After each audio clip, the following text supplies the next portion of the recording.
Rewind with your hosts Tom Stevens and Mike Melby. Steps, throws down the field, the pass. He's intercepted. Picked off by Sierra Wright to the 30, 25, 20, Sierra down the near sideline, 20, 10, 5. Touchdown, Nebraska. Sierra Wright with a pick six for Nebraska. Here comes the serve. Straight ahead, past Schumacher. Set in the middle, Schmeck out of bounds. We're done. Huskers win.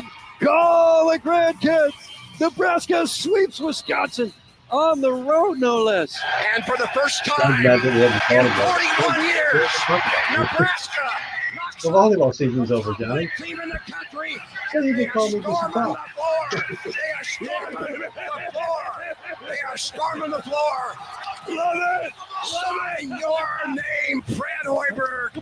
There's your signature win. Breaking ball, that's looped in left field. Gabe Swanson is there. He squeezes it, and your Huskers are Big Ten champions. After losing game one Tuesday night, they come back and win 5 straight and capture the Big Ten tournament for the first time since joining the league.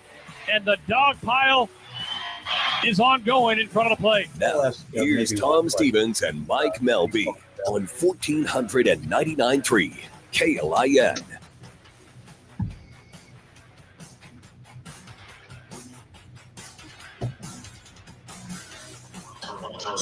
We had a 15-point lead on that one. Couldn't find what went. Preparation was good going into that one, and we lost it. On what I think are two of the best teams in the league. We got it handed to us with Michigan State and with Purdue.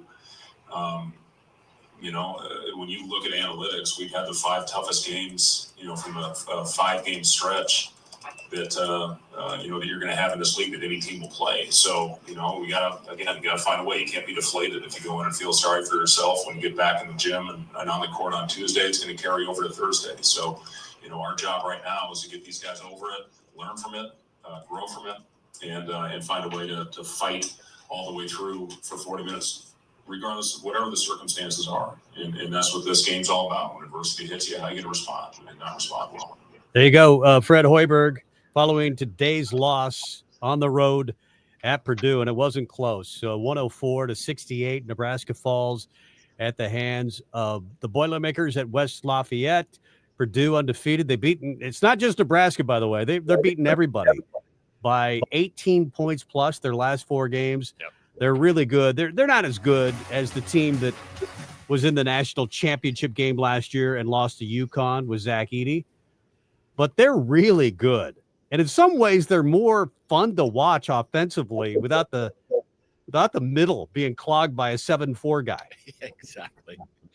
And they can really shoot it. Yeah. I mean, it's so fun, all the keyboard warriors that are out there. Fire Hoiberg. Oh, my God, he sucks. This is horrible. Get over it. No. Purdue today looked like there was nothing Nebraska could have done. They could have had the defensive effort that they did against Creighton. And I still think if Purdue shot the ball the same way that they did today, because I get it, they hit 19 threes and some of those were open looks, but well over half of their attempts, there was somebody in their face. They made tough shots all day. And I think I made the comment to you a while ago, of their made field goals today, it felt like 75% of them never touched the rim. It was just nothing but net all you could day tell long. The first few minutes, I think within the first 10 minutes, they were up 24-7. Yeah. That's a really good basketball team. I guess the one that frustrates me the most, a team that's won 26 straight at home is going to be really tough to beat. You have to play perfectly to beat. I don't think last year's team, even as well as it shot, if they would have played perfectly, would have beaten the team they saw today. The thing that frustrated me this week was the Tuesday loss to Iowa, where you have a 15-point lead on the road and you can't close it out. And Bryce hits the shot to send it to overtime. But then Iowa scores the first 9 points in overtime. Well, and it was Nebraska's first possession of overtime because I was excited. I was like, okay, hey, they're going to pull this out. When Bryce hit that shot, I've never seen a team whine and cry and even Fran McCaffrey whining and crying because they didn't call a foul. Right. And it wasn't even like a 2-hand touch type foul. Like they barely tapped Bryce Williams, but Nebraska goes down, and their first offensive possession, they look like they've never played together before. Yeah. And they fumble the ball away, and it's a turnover, and it was like literally that was it. Well, I thought where Nebraska lost the Iowa game, again, I don't think they would have beaten Purdue, even if they played really, really well. And at times they didn't play that poorly. They had hands in a face, and Purdue just made the shot. Where they lost the Iowa game was at the free throw line. They made 12 of 22, and they missed 18 of 40 shots at the rim. Yeah. Bryce had a really good game, obviously 28 points. Jawan did not. No. Jawan made 5 of 21 shots. I thought he took too many shots. There's nights where you're just not making it. Stop shooting. Try to contribute in different ways. Yeah, when you're 2 of 12 from 3 feet away from the basket, stop even taking those. Yeah. You drive and kick out. Because he contributes in other ways. He had 13 points. He had 13 rebounds. Jawan can contribute in a lot of different ways. Some nights, I think because the type of team that Iowa is and the type of game that was, it was like Iowa likes to run up and down the floor. I'm going to run up and down the floor, and I'm going to shoot shots. And you start getting into their game. And I think Nebraska, once they got that lead especially, kind of fooled Nebraska into playing Iowa's game. I think Nebraska, when they play really well, they can score, but they're better when they're just gritty. Yeah. And they get shots inside. I mean, that's what Hoiberg calls this team, a gritty team. And I don't think the world is falling. No. I think Nebraska is 12-4, and they're 2-3 in the league, and they've had the toughest 5 stretch, as Hoiberg said, 5-game stretch that you could possibly face. Well, and think about that, though. Prior to the season, give any of the other 17 teams in the Big Ten the exact same schedule. Obviously, take Iowa out and put in whoever the 6th best team. You know what I mean? But put that same scenario in front of even Purdue or Michigan State. And if they came out of it outside of maybe Michigan State, if they came out of it at 2-3 in the conference, I don't think any coach would be overly upset. You know what I mean? Right. I mean, they may be, publicly to whatever, but just internally, how are you upset being 2-3 against literally the 5? I don't want to say best teams because I was not one of the best teams in the conference, but playing at Carver Hawkeye is insanely difficult. It just frustrates you because you're not going to get a lot of opportunities to beat Iowa on the road. This might be Fran McCaffrey's last year, by the way. There's a lot of people talking about getting rid of him this year. This is one of Iowa's better teams, but he's got good players still. But you had a 15-point lead. If you make your free throws or if you hit shots around the rim, you close it out and you beat Iowa on the road. And we're not even caring as much about today. Go back to Tim Miles' second to last season, or maybe it was his last season. It was the one where I can't remember the guy's name right now. But Bill Self and Kansas were in town, and the guy hit the corner 3 to win it at the buzzer. Right. And post game, I think you and I were at the game, and post game, you knew that loss, and Tim Miles alluded to it in his post game show. This loss may cost us a bid, and it was the year that the Big Ten only got 4 teams into the tournament, and Nebraska was that 5th team. And ultimately, instead of being a top seed in the NIT, they were a 5 seed in the NIT. But that loss cost them a tournament berth. To me, that Iowa game had the potential, if the resume doesn't play out and Nebraska winds up 9-11 in conference, maybe that loss will be one of the game or one of the 2 games that keeps Nebraska out. But I don't think it's going to be that way this year. I don't think that game is going to be the game that I don't have that feeling like we needed that game. Don't forget, last year they lost their first 7 games on the road. Yeah, they did. Yeah. As well as they played at home, not losing, I believe, after that Creighton game. They didn't play well on the road, and it's still been a problem. I know they say defense travels. It doesn't always travel because you don't have that home court environment. And one of the reasons I think Nebraska plays really well at PBA is the crowd. Yeah, they just pick this team up, and their legs are better. Their legs are better at home. Yeah. And when you don't have the crowd on the road and you're up 15, it's sometimes anytime you're up 15, it's easy to get comfortable. And I think that happened with Nebraska. We'll get back to a lot more basketball talk In the meantime, we've got Evan Bland of the Omaha World Herald coming up. We'll talk some Nebraska football, a lot of off-season conversation about the portal, what they've done in the portal, I think pretty well. Maybe even dip into some basketball or some baseball talk, because Nebraska baseball gets going in mid-February. Bo Reed will join us, a Nebraska Hall of Famer in basketball, to discuss the Purdue loss today. Again, 104-68. Not a great day for Nebraska basketball, but they'll be back in action this week against Rutgers. Let's get to the opening kickoff. Now the opening kickoff on Husker Rewind. Niles coming over at the goal line. A yard deep. He's coming out. Ball to the 10. 15. He's got a seam. 20, 30. Down the near boundary. 40. Niles cuts back. 50, 40, 35, 30, 20, 15, 10, 5. Touchdown, Niles. Ball with a 101 yard. Nebraska basketball sits at 12.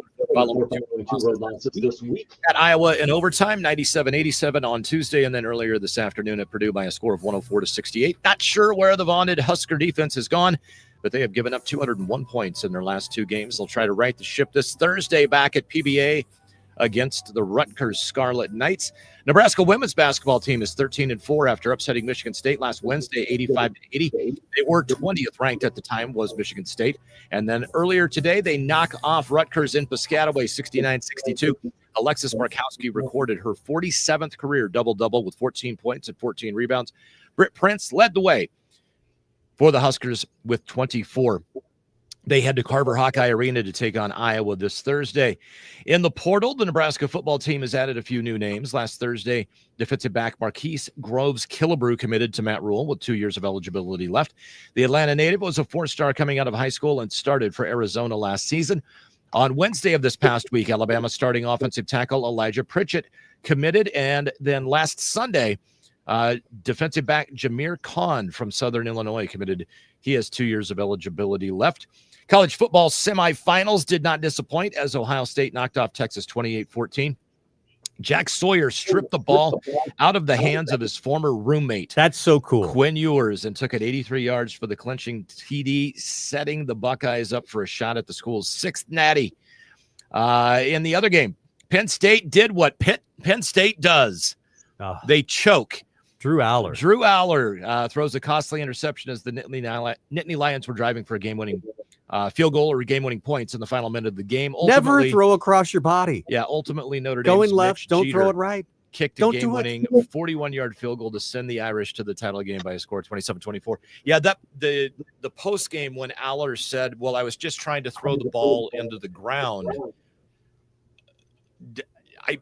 I mean, you're a five-star quarterback. You're leading one of the best teams in the country. You can't tell me that you were surprised he picked it from where you threw it. I mean, if you were trying to throw it in the ground, you could have skipped it 10 yards in front of him and you would not have been called for grounding. Yeah, if you're going to throw it away and just throw it into the ground, throw it into the ground. Well, I would have, you had 30, 40 seconds left to go, I think, before overtime. It's tied at 24. He rolls left. Yeah, he throws just the interception. don't turn the ball right. over. The one thing. Take the sack. Or if you're going to turn it over, make it like a punt. Throw like a 50-yard bomb. That's what I thought they were going to do. I thought they were just going to throw something deep, a deep seam pattern that if it's intercepted maybe 40, 50 yards downfield, you're okay. It's a punt. And you go to overtime, you try to win it that way. But credit Notre Dame. They've they had that Northern Illinois game this year, and it looked like that had ended their season in week 2 or something like that. Now Marcus Freeman is probably the coach of the year. Maybe he's going to the NFL. He's only 39 years old, but he's got the Fighting Irish in the championship game for the first time since 1988. When Cheatin' Lou Holtz got him there. That's right. Cheatin' Lou.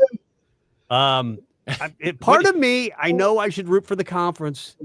Part of me, an inkling, is rooting a little tiny bit for Notre Dame. Not 1 million of me is rooting for Notre Dame. I know when I was a kid, I did this. I hated Oklahoma so much. See, and I respected Oklahoma. I cheered for Oklahoma. I respected Oklahoma, but I hated them because they ripped my heart out every November.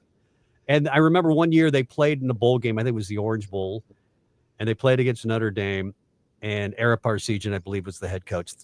And I was rooting for Notre Dame because I hated Oklahoma. And my dad said, "You can't do that. Yeah, You got to root for the Big 8. Root for your conference. Are you usually like that? Will you root for the conference at all costs? Like, were you rooting for Penn State to beat Notre Dame? Right. Well, I was. I wanted it to be an all Big Ten. That part of it would have been cool, especially because of all the crybabies down in Southeast Conference country. I love. Hey, Steady Lopper, True Colors, man. I love it that you guys two are in a row. On top. Yeah, it could be 2 in a row. I mean, obviously, this is going to make up for all the SEC championships, where and they're still going to get all their draft picks. But I think there is a shift going on in college football. For example, I think Nebraska was able to get Dylan Raiola in part away from Georgia because of NIL money. Some Southeastern Conference schools, not all of them, don't want to spend the money. They have it, but they don't want to spend the money, some of them, on NIL. I get it. And I think that's going to cause a seismic shift in college football. George is not one of those teams that doesn't want to spend the money. They have it, but their collective is not, from what I've heard, talking with people in the know, is not as organized as even Nebraska's.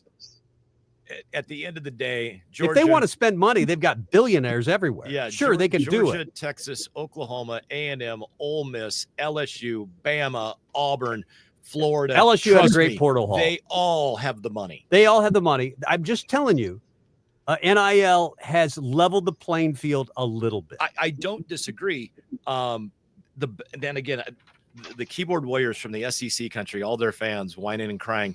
One of the pundits of one of the teams went on and was crying about the fact that Ohio State and Notre Dame essentially just bought a national championship by paying their players like it's illegal. Well, you mentioned Killebrew, the transfer from, well, at one time at Texas A&M. He was a part of that Jimbo fourth school. He's on his, he went to Texas A&M, then Arizona, then Louisville, and now Nebraska.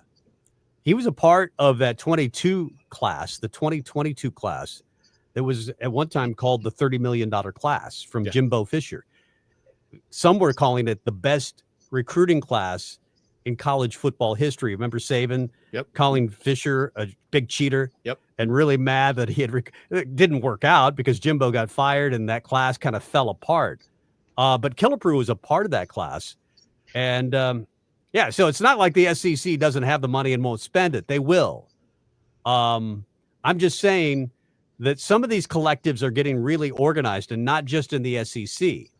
It's kind of like free agency in the NFL. This is the way Matt Rule explained it, is that some of the teams that aren't as good will spend a ton of money on a couple of big name players just so they can sell tickets. Yeah. And you're seeing some teams do that. Now, can they do it, on 30 players? Probably not. Can they do it Ohio State's way?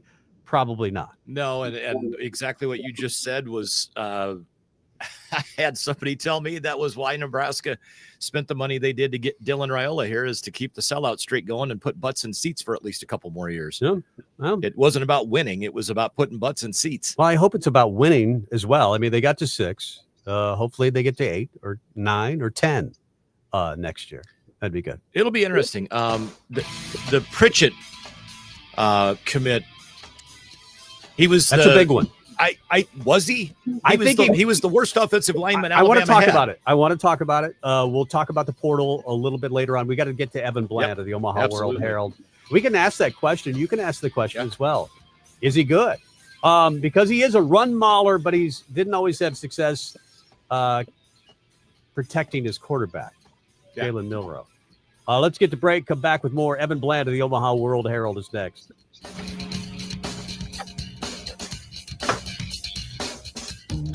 Are you ready for a new opportunity? Check out Sandhills Global. Join a dynamic team where your skills are valued and your career can soar. We offer full-time positions with a 4.5-day work week, competitive pay, excellent benefits, and a positive work environment. From IT and marketing to sales and finance, we're looking for talented individuals like you. Apply today at sandhills.jobs and take the first step towards an exciting future. That's sandhills.jobs. Don't wait. Apply now. Tune in to Retirement Compass Radio Show with Stonebridge. times change, your life changes, your risk tolerance changes. And so that's really where working with a professional comes into play, is to say, how do I pull this together and make it work as part of a plan? How do I make it so I can sit back, relax, and enjoy the music? Saturdays at 8 a.m. Hey, Evan. on KLIN. Sorry about your Broncos. You don't sound that depressed. You did I don't think you expected. Did you know you can get prescriptions for less at your local pharmacy? You can with GoodRx. Yeah, it's the free app that can save you money on your medications. Just search Even for your with my prescription, Vikings, choose the pharmacy and the price that works best for you, and then show your GoodRx coupon to your pharmacist at the drop-off counter. GoodRx works at over 70,000 pharmacies, feel like including if I'm Walmart, negative, Rite Aid, and maybe Walgreens, and it that'll works work, whether you have insurance or not. It's easy to save. Next time you drop off your prescription, check GoodRx. To start saving today, go to GoodRx.com. Anyway, GoodRx is not insurance. We'll go on in about 2 minutes. Lincoln is listening to KLIN News. About 90 minutes later, police responded to a call of a rock thrown through the window of an in-home daycare. From the newsmakers to the news breakers. One of our troopers was able to deploy stop sticks to get the vehicle slowed down. The driver still refused to stop. KLIN News has you covered. A dog? I'm not. I was born for a purpose, to bring you hope, to guide you out of darkness, to stand by you as you rediscover life. When past battles cloud your mind, I push them away. You tell me I'm your hero, just as you are mine. You hold me when you're afraid. Whisper that I saved you. With me by your side, no challenge is too great, no night too dark. I'm your guide, your companion, your friend, your light. A dog? I'm not. With me, you see the world again. Discover hope at Dogs Inc. Visit us at dogsinc.org to learn more. I like the local news because it doesn't get into all these politics. Get today's top news and sports directly to your inbox. Sign up for the daily at KLIN.com. It's the most complete weekly recap of Husker sports. Snap is down. The kick is up. The kick is on its way, and the kick is good! Makes it in there. 57 yards out of school record to put the Huskers in front, 33-31. Back to Husker Rewind with Mike Melby and Tom Stevens on 1499.3 KLIN. Welcome back, Husker Rewind. Mike Melby, Tom Stevens, former voice of the Lincoln Stars. That's Mike Melby. Tom Stevens, just a guy that sometimes does some radio. Sometimes. And our next guest, Evan Bland of the Omaha World Herald. Evan, looking at scores today, your Broncos, I'm sure you're not surprised, fall 31-7. It was close for a while until it wasn't.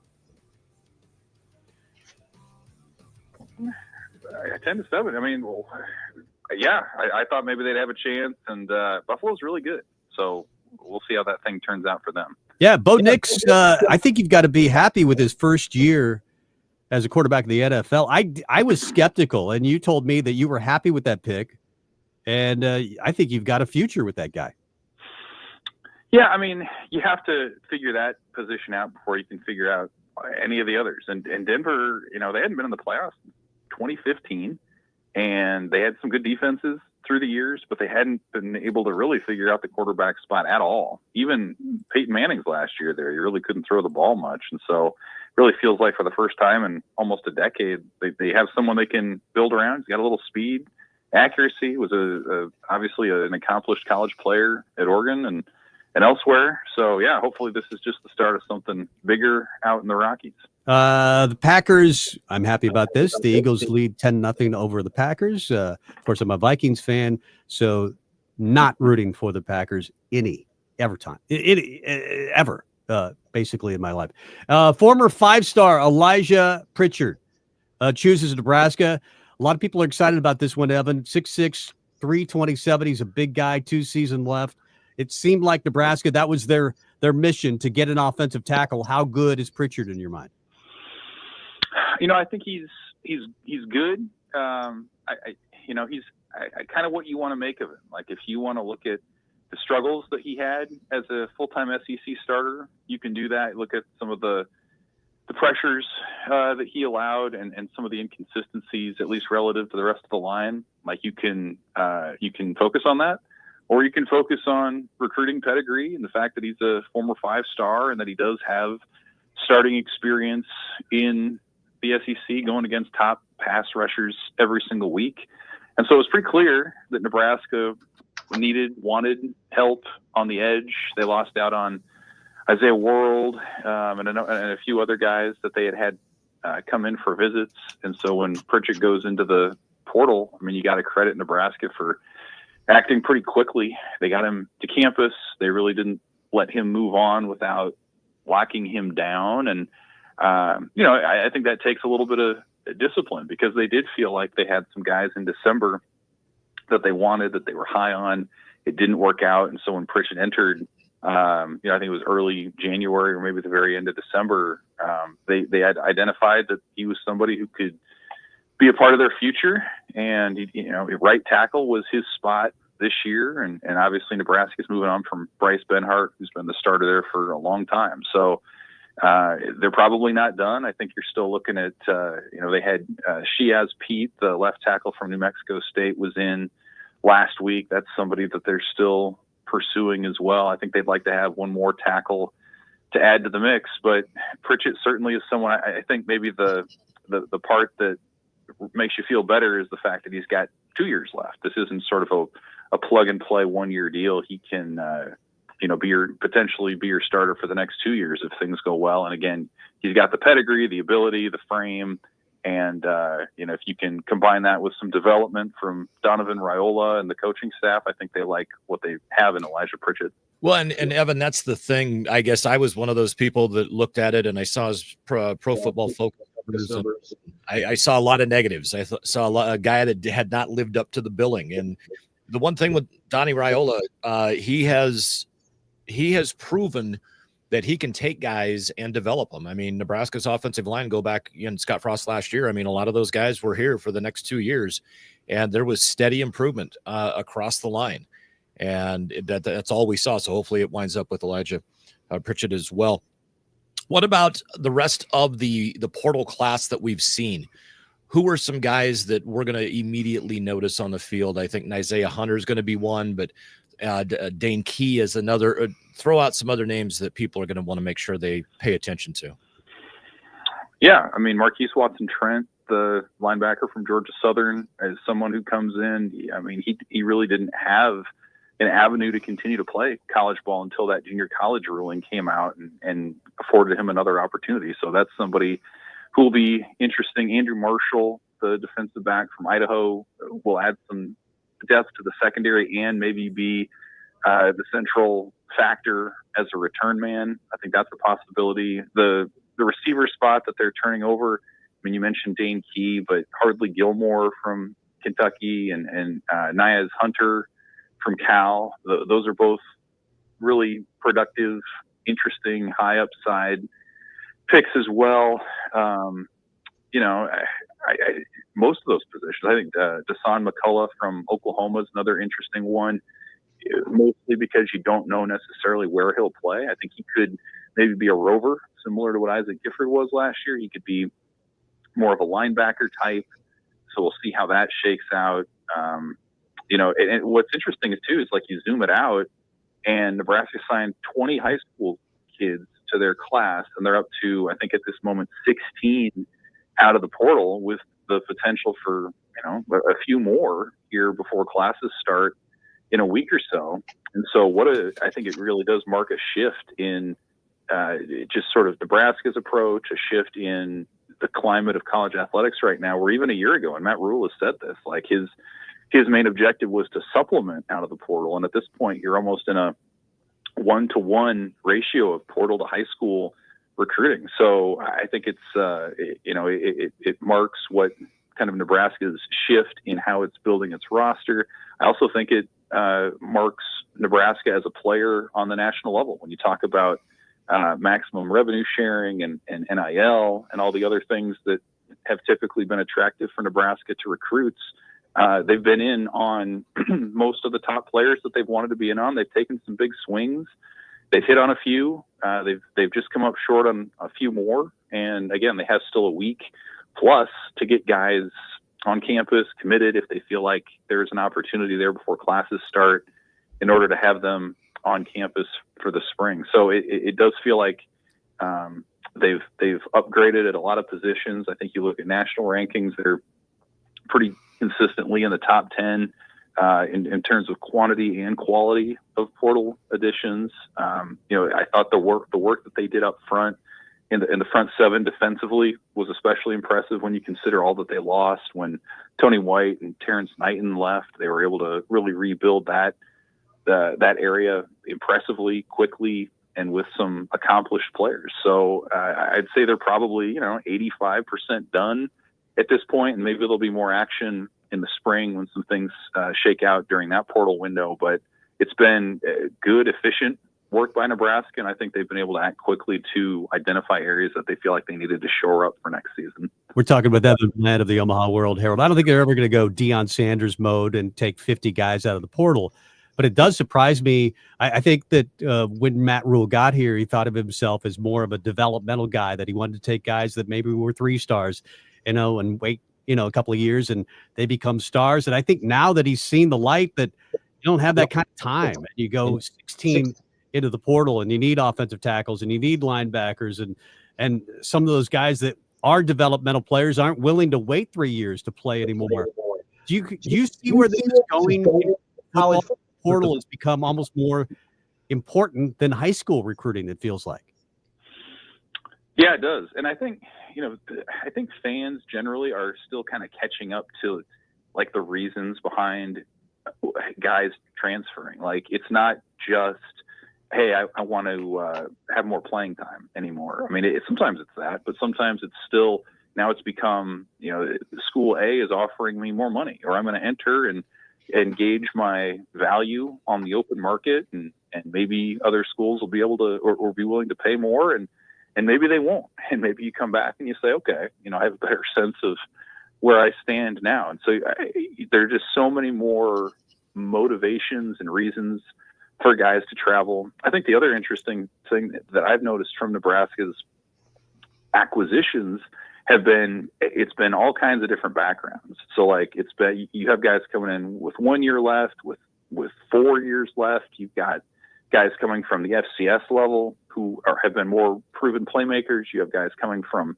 the SEC or other power conference schools that maybe haven't had that big break, but are touted recruits, former recruits. So like, really the consistent piece has been how Nebraska evaluates them, maybe physically, their character when they bring them in. I mean, you notice Nebraska's brought in, I think, somewhere between 30 and 40 visitors out of the portal, and they've allowed commitments or gotten commitments from 16 at this point. So it's so much more like a job interview where you're assessing, hey, are they interested in the school, and is the school and the coaches, are they interested in the player?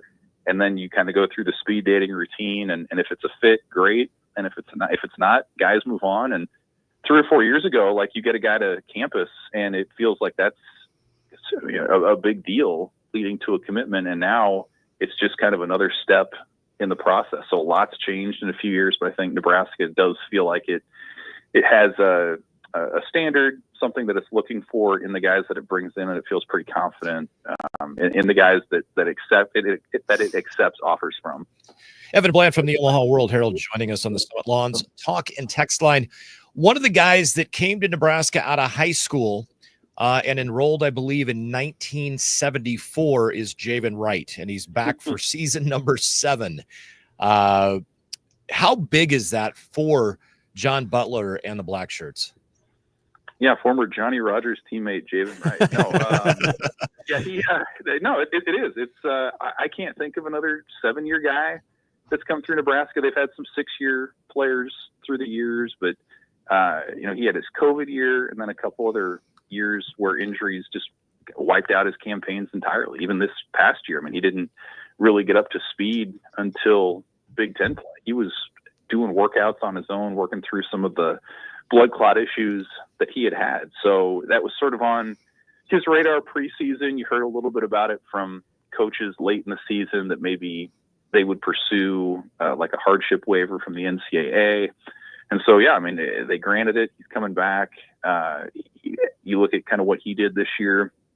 It was one of his better seasons at Nebraska, mostly because he was healthy for the stretch run of the season. And he's a guy who's, I think, could fit that rover role if Nebraska wanted him to. He's someone who can drop back into pass coverage against an opponent's second best receiver and hang with them. He can, get after the quarterback or dive into the box and help stop the run. I mean, you talk to him, he's very articulate. He's already been a leader with the team. That'll continue. And you hear about his injury history with, the clots and fractures and torn tendons. And last August, I mean, he was very adamant about hey, he never considered stepping away from football. He loved it too much. He was too invested in it. And so clearly that's still the case when all kinds of circumstances line up for him to move on with his life. But he wants to come back and have one more tour with Nebraska. So they've got a leader back there. He'll pair well with some of the younger players, from Vincent Shavers to Willis McGahee to some of the portal additions that they have in there as well.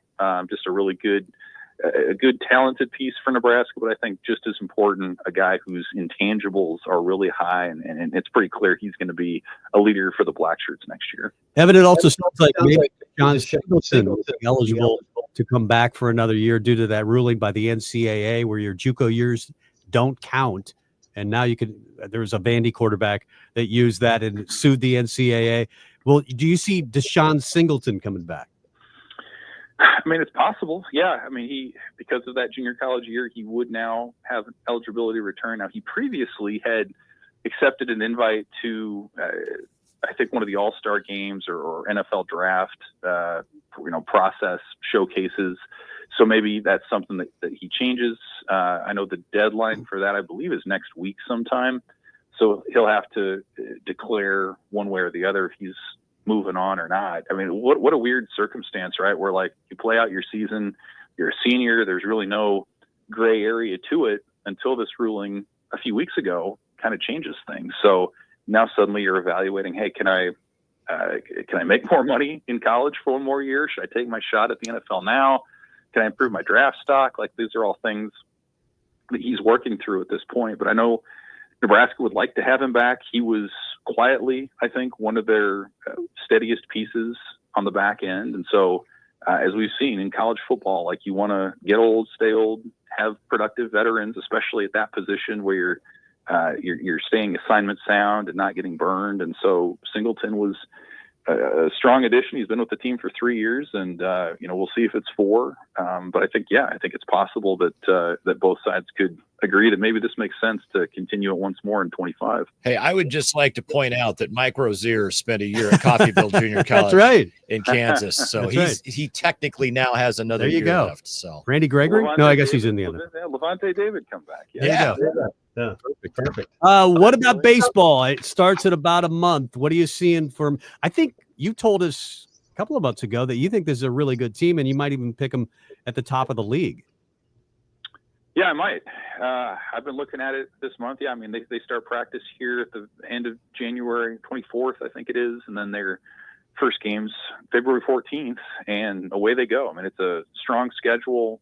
It's a schedule that you make if you feel good about the veteran group that you have. Incidentally, and this is something I'm going to be exploring in the next few weeks. You talk about that JUCO ruling. This is supposed to be a senior-heavy team, but half of that lineup, their Friday night starter and Mason McConaughey and a few others, are guys who have JUCO backgrounds. And so it's possible that this could be kind of the start of a 2-year thing for Nebraska baseball with some proven contributors. But, I just think, the lineup is sound. It's not a power hitting or power heavy lineup, but it's versatile in the way that it scores. It has speed, on base percentage. And then I really think the strength of the team is going to be pitching. I mean, you look around the Big Ten and there's just not a ton of depth of pitching. There's not a lot of high end established starters, ace quality guys on a lot of these teams, even some of the West Coast teams. And so I just think with Mason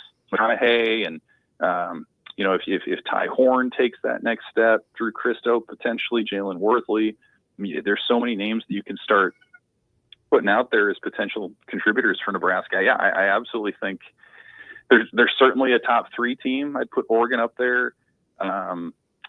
Maybe Illinois, but I think Nebraska is maybe the most complete and the team that has the most pitching. And certainly that's something that's going to put them ahead of just about everybody in the Big Ten. You mentioned it, the Nebraska baseball team opens their season February 14th through the 16th. The MLB Desert Invitational in Phoenix. The Huskers begin the season against UC Irvine, who was really good last year, 45-14. Before taking on Vanderbilt and then San Diego State. So really good non-conference schedule, it looks like, once again. Easing into the season. Yeah, Holy smokes. Yeah, well, it helps the RPI for sure. It for sure helps the RPI. Hey, great stuff as always, Evan. Thanks for being on. We appreciate it. Appreciate you guys. Yeah, anytime. Thanks, betcha. Evan. Evan Bland of the Omaha World Herald. His Broncos fall badly today, 31-7. But we knew that. It was Buffalo. But it's the first. I didn't realize it had been that long since they've been in the playoffs. I mean, because you're used to seeing the Broncos, of course, in the Elway days, in the playoffs. They haven't been there for a while. It's been a while. Was their last playoff appearance when Peyton was playing for them? I think so. They won a Super Bowl, right? Yeah. I think so. Yeah. It's easy to forget about football, as Evan, I'm sure, did for a while when your team just is terrible. I was expecting that from my Vikings this year. The over-under for my Vikings was like 6. And they've won 14 games, and they're still a wild card team. Yep. So even when things go great for my Vikings, they're terrible. Yeah, the NFL needs to change. I've never understood just seed them. You got a 1 seed, a 2, a 3, a 4, 5, 6, 7, and 8, and enough with this. Oh, they won the division with a. They like to honor their divisional winners with a 9-8 record. But a 14-3 team is going to be a 5 seed. So, all right, little Ed, take us to break. Back with more after this. Husker Rewind. Well, my baby, she done left me. She left me this time for sure. When lack of sound has you down, Captain Audio and Earman will save the day. Turn left here. What? Quick, get them to where we can help. Christensen Audiology in 3 blocks. Huh? Don't worry, sir. The consultation is free. Then we'll use sound testing and high-tech equipment to determine the issue and eliminate it. We're here. Our staff will take care of everything. Call Christensen Hearing Analytics at 489-3450. That's 489-3450. Every day, someone faces a challenge. Every day, someone fights with hope. Every day, someone is supported by the Heartland Cancer Foundation. This February 8th, plan to be at the Cornhusker Hotel for the Mardi Gras Gala. It's an incredible evening for a great cause. Support their mission to provide immediate financial assistance to cancer patients so they can focus on what matters most, healing. This year's Mardi Gras Gala is February 8th. Details and ticket information at heartlandcancerfoundation.org. Life insurance. Why are you putting it off? Can't afford it? Too much hassle? Think you don't need it? There's lots of excuses for putting off life insurance. But if you weren't there, who would pay the mortgage and other bills? With Ethos, you could be covered in 10 minutes and boom, family protected. Ethos, fast and easy online term life insurance. Up to $2 million in coverage with no medical exam. Some policies as low as $1 a day. Answer a few health questions and get your free quote at getethos.com.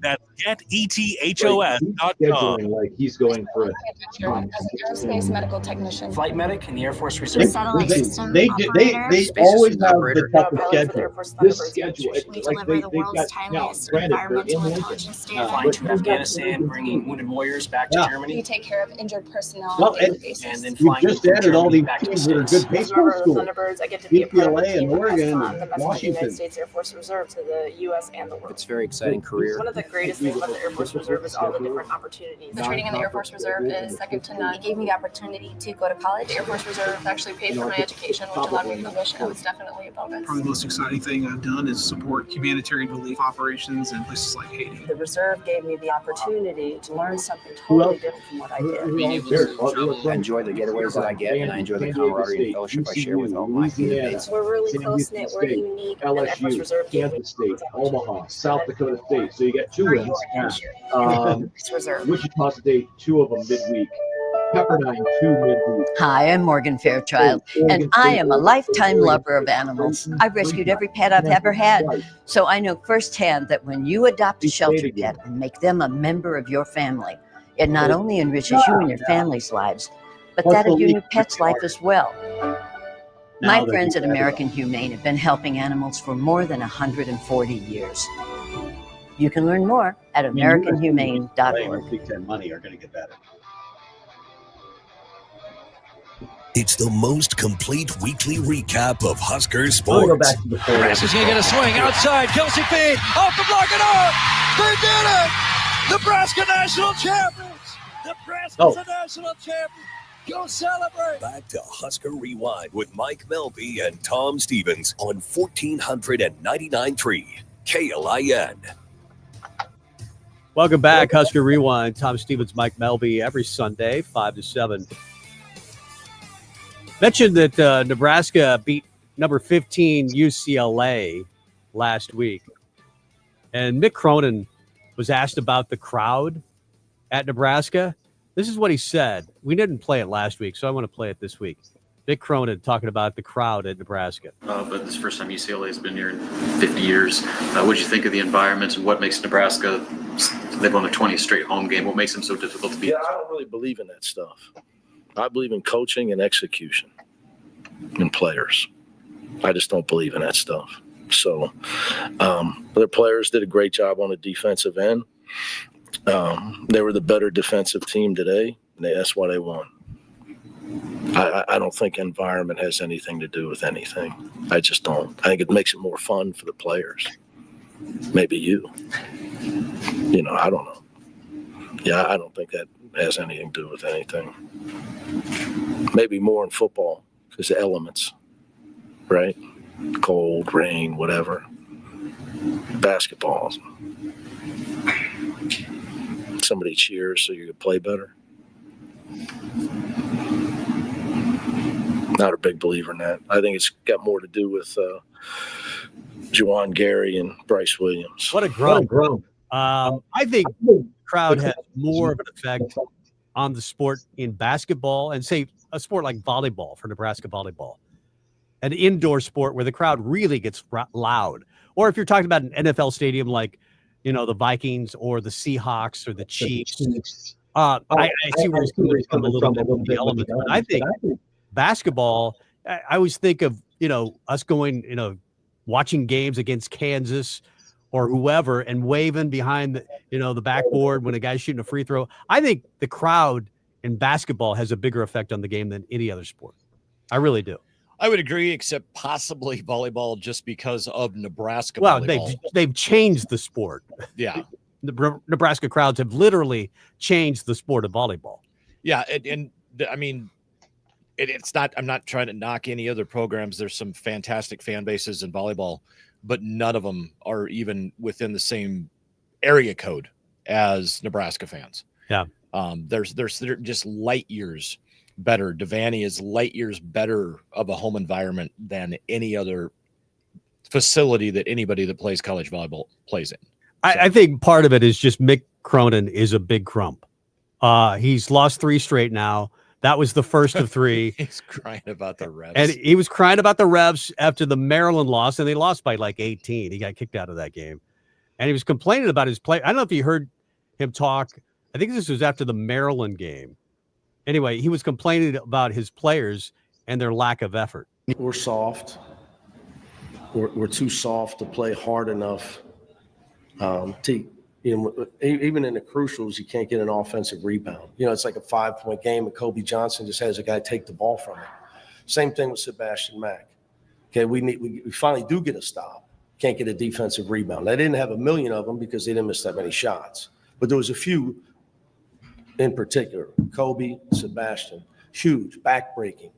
And you got inside position. So don't tell me you want to win. Like, just don't tell me you want to win. You won't start the game. Tyler Bilodeau gave up 12 points. 2 screens, he didn't say a word, 3s, and then he got dunked on 3 times. So don't tell me you want to win. That was actually after the Michigan lost. Well, and I'll tell you what, that's one of those. I mean, you can call your players out in front of the public, and some players you can do that with, and some players, especially the generation that is now currently playing basketball in college, you're going to have a lot of those guys that may just throw up a couple of fingers and shut it down. Yeah, you can only bash him so much, especially as a defensive coach like he is. I mean, he demands intensity on the defensive end. And eventually, guys just stop listening. And now with the transfer portal, you could just get out. You know, if you don't want to play defense at the level that Mick Cronin demands, you might just leave. I'm wondering if that's because they are in your face. You saw the Nebraska UCLA game. They play with intensity. And I thought that night they did play with intensity. He wasn't pleased against Michigan, and Michigan was making shots, as he said. I think sometimes just playing on the road, I think that was a road game for them. No, they were at home against Michigan and didn't play well. I just think you have to be really careful with today's kids, how much you yell and how much you criticize them in the media, because they just don't take much of it. And that's the whole thing. I mean, and maybe with all the transfers, you can do it, because a lot of these guys, they come in for 1 or 2 years anyway as transfers, and it's not like they're staying 4 years anymore. So maybe they're more susceptible to that. I don't know. That guy just seems, and I know he's a great coach. I mean, he's been a great coach everywhere he's been. When he was at Cincinnati, great coach. But he demands so much from his players. I just think he would be really tough to play for. You mentioned the portal and Elijah Pritchard. Nebraska added the 6'6", 327-pound tackle. I think it's a good pickup. You think maybe it could be in the front. He was ranked fourth as the 4th best offensive tackle out of the portal. He was a 5-star coming out of high school. He did struggle. He allowed 31 pressures and 6 sacks, I believe. Some people that I've heard talk about him say he's really talented, but that he loses concentration. He loses focus. Part of the problem was playing left tackle for a quarterback, and I think he switched back to he played left tackle for a few games and then right tackle as well. But playing tackle for a quarterback like Jalen Milroe, where he never stands in there and he's running around all the time, it can be very difficult to tackle for a quarterback like that, like a Lamar Jackson who just stays in the pocket all the time and runs around, and he's not Lamar Jackson, so sometimes he gets tackled. I get it, but I mean, I can make excuses for why, some of my favorite players didn't play very well too. So. Well, here's the thing about this guy. I think with Elijah Pritchard, you're talking about a guy that can move inside. If it doesn't work out at tackle, he's a road grader. He's a road grader as a running in the run game. I think he's one of those guys that just clears pass. He was very good as a run blocker for Alabama and still graded out well, but his bad grades by Pro Football Focus, and a lot of people are looking at that, came because he just wasn't great at protecting the passer in his first couple of years. And what does Nebraska need more than anything? Somebody to protect the passer. Yeah. So again, probably a left tackle more than a right tackle. Shayez Pete is the guy I think they need to get. 6'8". They needed Isaiah Ward. Well, they did, but that would have cost $1 million. Oregon was able to pay it because they have Phil Knight.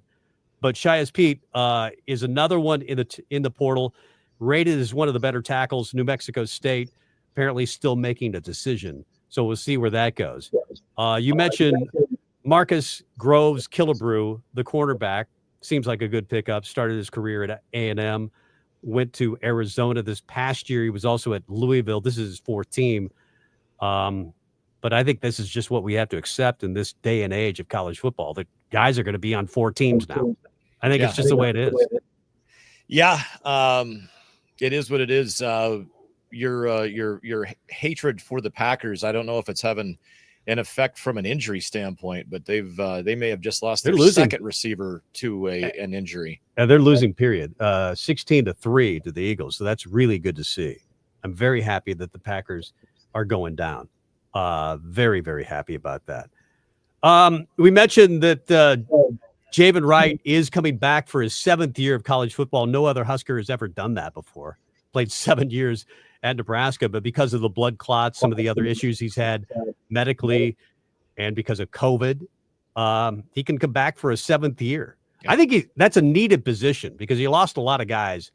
I think Mekhi Bayer was a big loss at the linebacker position. You had a few others. I just think that this is a situation where if you could get old and stay old, and what's older than 7 years in college football, Javen Wright. Yeah. And then add Deshaun Singleton to the mix. There's another guy that's been around 3 years, and as a JUCO to play 4 would be a big deal for Nebraska.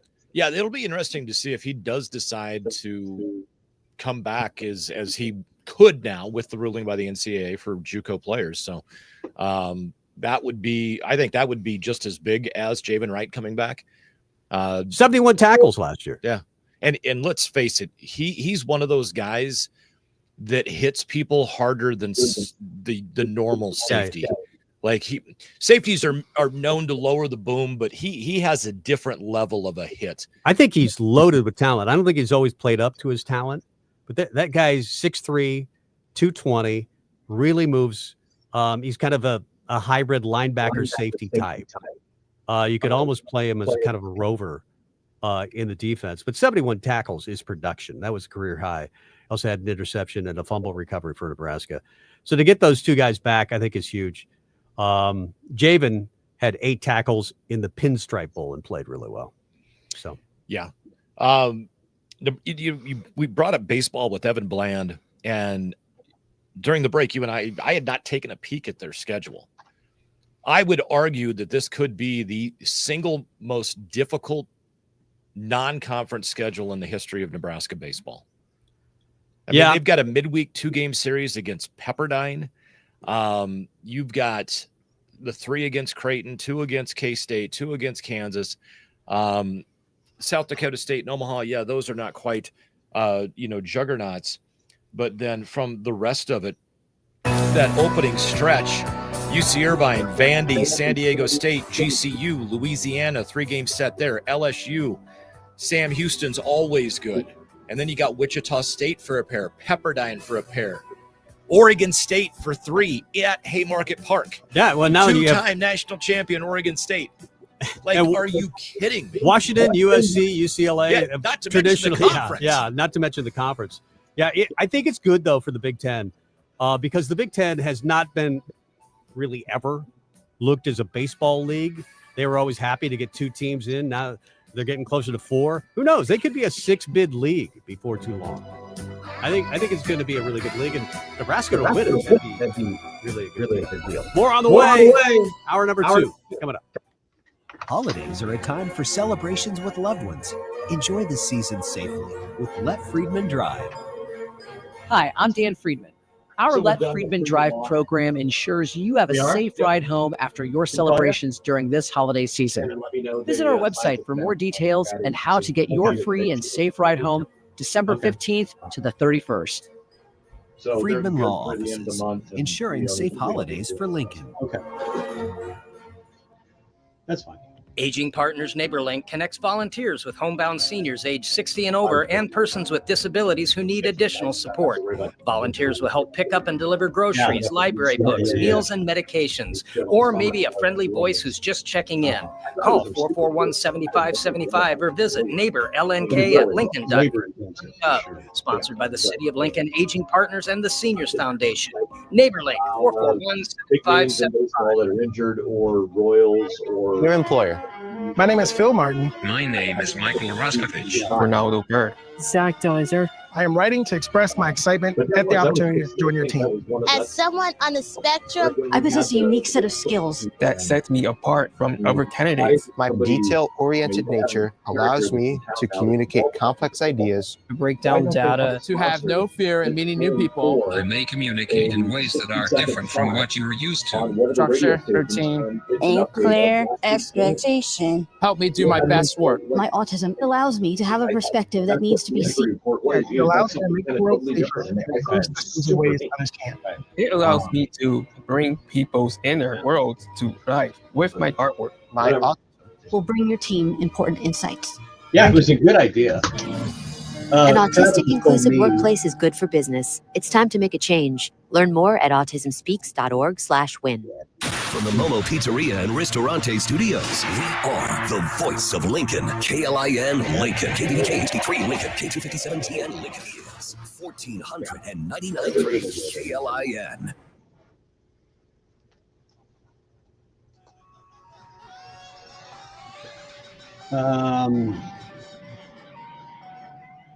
Welcome to the best recap of Husker sports. Husker Rewind with your hosts Tom Stevens and Mike Melby. Steps, throws down the field, the pass. He's intercepted. Picked off by Sierra Wright to the 30, 25, 20. Sierra down the near sideline, 20, 10, 5. Touchdown, Nebraska. Sierra Wright with a pick six for Nebraska. Here comes the serve. Straight ahead, past Schumacher. Set in the middle, Schmeck out of bounds. We're done. Huskers win. Call it, grandkids. Nebraska sweeps Wisconsin on the road, no less. And for the first time in 41 years, Nebraska knocks off the top-ranked team in the country, and they are storming the floor. They are storming the floor. They are storming the floor. Love it. Sign your name, Fred Hoiberg. There's your signature win. Breaking ball, that's looped in left field. Gabe Swanson is there. He squeezes it, and your Huskers are Big Ten champions. After losing game one Tuesday night, they come back and win 5 straight and capture the Big Ten tournament for the first time since joining the league. And the dog pile is ongoing in front of the plate. Now, here's Tom Stevens and Mike Melby on 1499.3 KLIN. Welcome back, hour number 2. Tom Stevens, Mike Melby, Husker Rewind every Sunday, 5 to 7. Tough day for the Nebraska basketball team. They fall to 12-4, 2-3 in the conference after falling to 20th ranked Purdue, 104-68. Purdue, led by as many as 37 points. That actually was the final margin. Got a great game from freshman C.J. Cox, who scored 23 points. And the Big Ten preseason player of the year, Brandon Smith, had 14 assists. Nebraska as a team had 15 assists. This one was never really close. Purdue shot 63%. If Purdue shoots 63%, any team, you're not going to beat them. They shot 57% from three-point land. They made 19 threes. It's their 26th straight game that they have won in a row at home. They've won their last 5 by 18 or more. Connor Essegian had a nice game, I guess, a little bit. He had 17 points. Jawan Gary with 10 points. Bryce Williams, who is the second leading scorer in the Big Ten at 19 points, 19.6 a game, had only 9 points, 2 of 8 shooting. So if Bryce has in any Big Ten game 9 points, you're not going to win. You're just not going to win. I'll be honest, that to me, that was probably the worst game of his college basketball career. And I don't think a lot of it was Purdue. He looked off all day. He made plays that I've never seen him make that were not good plays. Well, and I just, it's one Fred, of those days. It is what it is. Fred said the They'll postgame move they on. tried to take him away, and a lot of teams have tried to take away Bryce, and they haven't been successful. Purdue was really successful. The impressive thing about them, and Fred mentioned it earlier this week, they'll run 25 to 30 sets in a half, and they execute them all to perfection. That's the thing. Watching the game today, the execution was insane. And Nebraska's defense was late a couple of times, and I get it, and there were some open threes they knocked down. but there was contested shots all over the place that never touched the rim. It was just nothing but net all day long. And you tip your cap, you learn what you can from it, and you move on. I mean, turn the page as quickly as possible from this week. It was a frustrating week. Take it out on Rutgers next week and hammer them and set the tone and go on a run. Well, because this gauntlet is finally over. Well, they stormed the court after beating Zach Edey and Purdue last year when they were number 1 ranked. Purdue fans did not storm the court after beating Nebraska 104-68. They should have stormed the court because they're never going to beat us again, baby. But Nebraska has got a tough road to hoe, and they've got Thursday. They've got Rutgers, and we'll see. But Maryland after that, I think they'll beat Rutgers at home. But then they've got Maryland on the road, right? Is that how it works? Yep. I'm not sure how to figure out this league. Iowa, after beating Nebraska in overtime on Tuesday, blew out Indiana yesterday. And then USC knocked off 13th ranked Illinois at home yesterday, 82-77. Maryland blew out number 22 UCLA Friday night, 79-61. It's just I can't figure out the team other than I know Michigan State's really good. I know Illinois is pretty good. At least I thought they were. And then they got not blown out, but they got beat at home by Illinois. I don't know if this is a great league, but I think there's a lot of teams that are very similar and really good. You may wind up with a dozen of the teams, if not 13 or 14 of them, with 8 wins in conference. And you have 4 or 5 teams that are just awful and have 2 or 3 wins. But I could see at least a dozen teams with 7, 8 wins in the conference. Yeah, I mean, Illinois is 13th, as I mentioned. They're 4-2. Purdue is 5-1. Michigan is 5-0. Michigan State, 16th ranked in the country, is 5-0. Then you just have a bunch of teams that, like Indiana, 4-2. But Nebraska beat them pretty handily at home. Wisconsin is 3-2. They're 13-3 overall. They have some really nice wins, but I don't think they're a great basketball team and unbeatable. Iowa, we've seen them. Nebraska should have beaten them after being up 15 and kind of gave that game away, but they're 3-2. Maryland is 2-3, but has some really, really nice wins. And then Nebraska, UCLA, Ohio State, USC, Penn State. I guess the bottom teams, Minnesota, Washington, Rutgers, maybe you would throw Northwestern in there. Yep. Not very good. But I don't think you can look at any game on the schedule, especially if it's on the road, and say that's a win.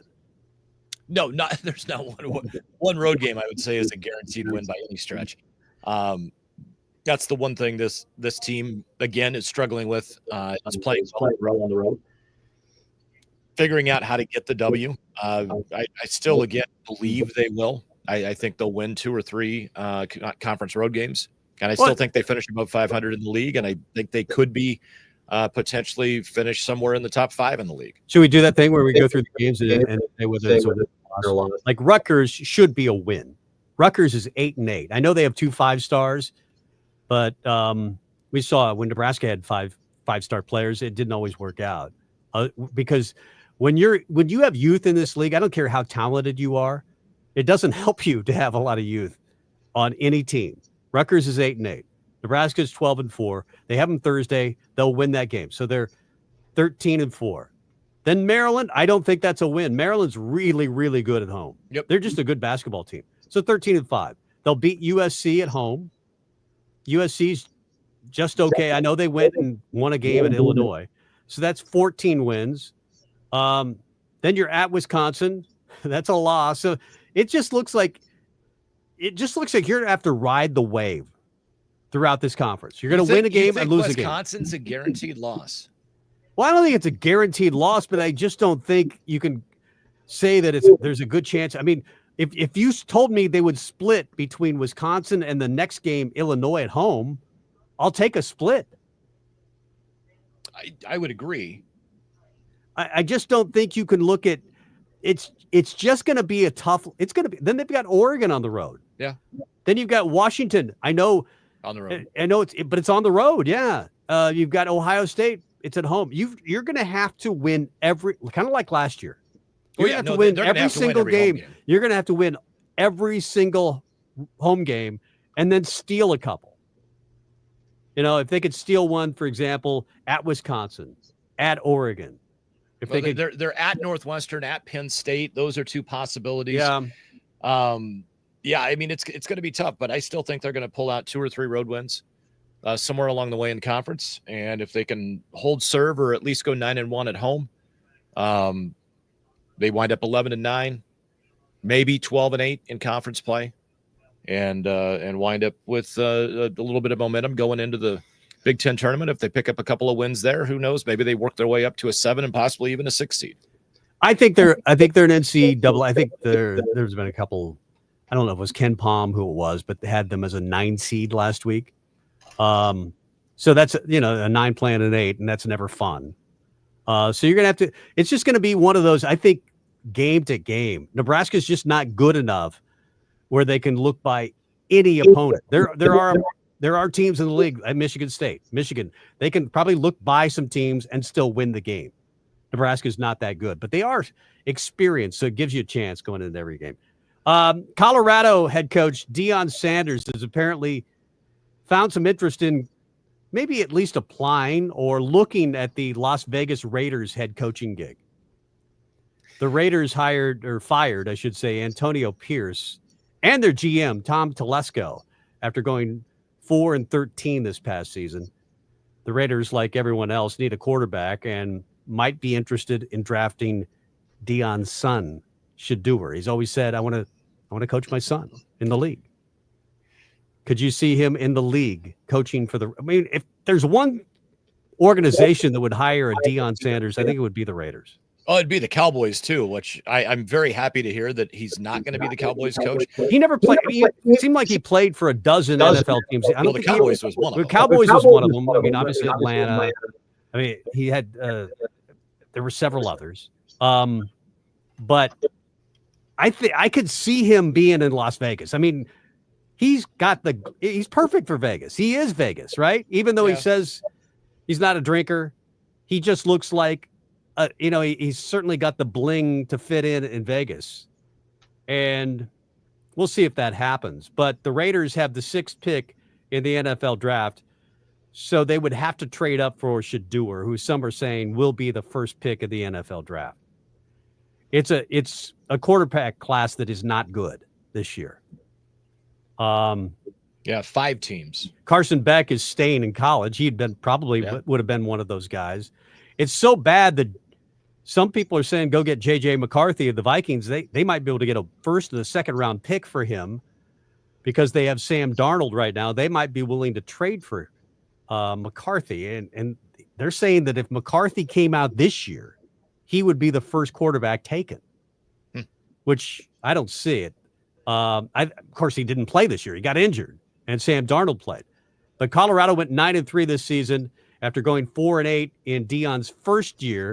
Of course, they got hammered in the bowl game to BYU, 36-14, the Alamo Bowl. He played for 9 different professional sports franchises. Name them all. Name them all. They are the Atlanta Falcons, San Francisco 49ers, Dallas Cowboys, Washington Redskins, Baltimore Ravens, New York Yankees, Atlanta Braves, San Francisco Giants, and the Cincinnati Reds. I really think he's one of those guys that could have been better at baseball than he was at football. And he was arguably the greatest defensive back in the history of football. Yeah. And had he, kind of like Travis Hunter, what's he going to do? Is he going to be a defensive back, or is he going to be? No, he's going to be a receiver. But I mean, he's horrible as a defensive back. Well, I thought he got burned time and time again. But if he focused on one or the, I think that if you need, like they did this with. I remember as a Vikings fan, they used to do with this with Randy Moss. They would put him in the game, like in the late for Hail Marys, or when somebody tried to throw it up deep. I would definitely put him in those situations. Point, But if the NFL, I don't think the NFL has ever had it. I mean, what was the last two-way player? Deion. I mean, he was mostly a utility guy. Yeah.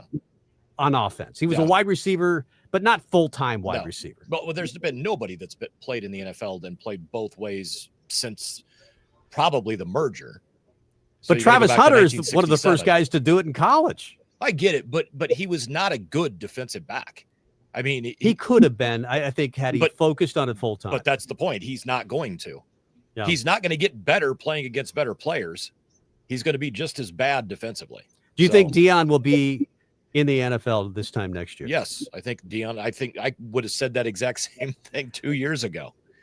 I mean, it's interesting he's going to Vegas because Vegas probably has odds on that. Yeah, no kidding.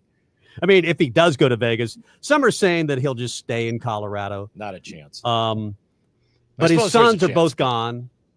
I do think, I mean, his way of coaching, Kurt Segnetti does some of the same things, bring in 30 transfers. Deion brings in 50. Deion brought in so many transfers that it got to the point where I don't think they brought in any high school guys. I think they did not recruit the state of Colorado at all. Nebraska recruits the state of Colorado more than Colorado. Speaking of the way Nebraska recruits, it's really interesting. Somebody posted one of the sites. I mean, we've got so many between Husker 24/7 and On3.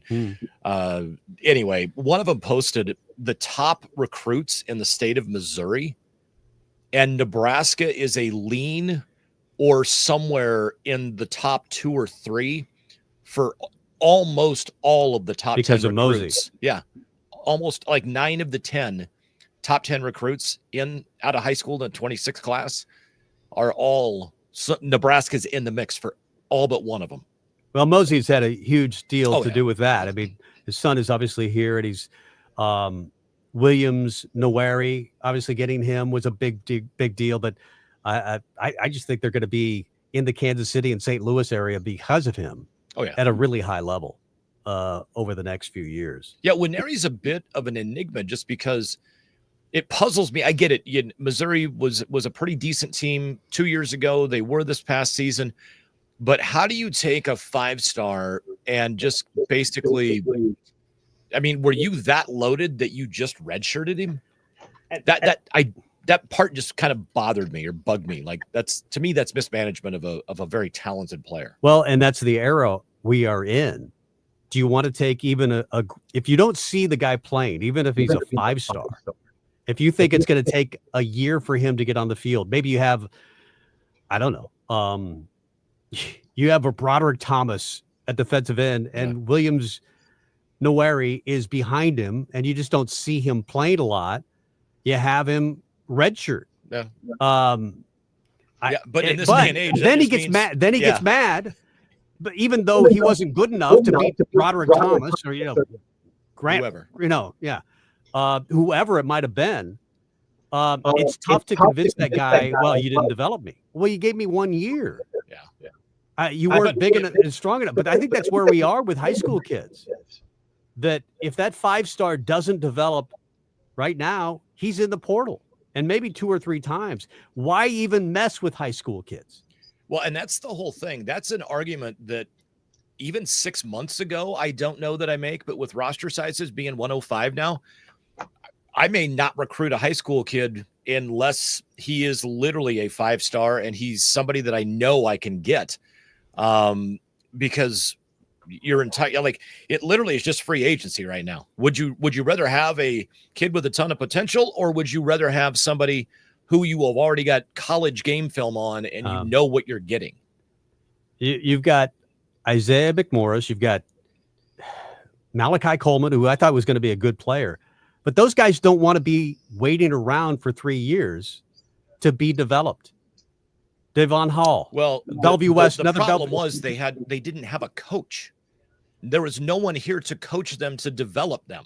So you go get a coach, and they did. Nikhil Shorts from Kentucky. And what did he do? He brought in Dane Key.